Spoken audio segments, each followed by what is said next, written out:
গুলশান ২ নম্বরের street foods আইটেমগুলোর মধ্যে যদি কোনো ইউনিক আইটেম থাকে তাহলে আমি বলবো এই ইউনিক রোলার ফ্রুটস আইসক্রিম, যেটাতে ওরা 4 রকমের ফ্রুটস দিয়ে এই আইসক্রিমটা মেক করে। সেটার মধ্যে থাকবে হলো আপনার মালটা, ম্যাঙ্গো থাকবে, বানানা থাকবে এবং থাকবে আপনার ড্রাগন ফ্রুটস। এই 4টা ফ্রুটস দিয়ে ওরা এই আইসক্রিমটা বানায় এবং এই রোলারটার মধ্যে না ওরা আইস দেয়। আইস দেওয়ার পরে দেন উপরে ওরা এই ফ্রুটসগুলার জুসগুলা দিয়ে এই আইসক্রিমটা ওরা মেক করে এবং এটা অ্যামাউন্টটা দেখতে পারতেছেন বেশ ভালো অ্যামাউন্টেরই ওরা দেয়, যেটার দাম পড়ে মাত্র 100 টাকা এবং এটা দেখতে বেশ ভালোই লাগতেছিল আমার কাছে।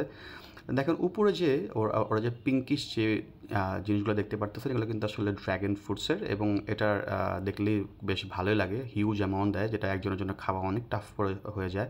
এবং টেস্টের কথা বলবো, এটার টেস্টটা না নর্মাল আইসক্রিমের মতো না, এটার টেস্ট একটু ডিফারেন্ট, কিন্তু আপনারা প্রতিটা ফ্রুটসের ফ্লেভার কিন্তু ফিল করতে পারবেন। স্পেশালি ব্যানানার ফ্লেভারটা পুরাটাই ফিল করা যাচ্ছিলো।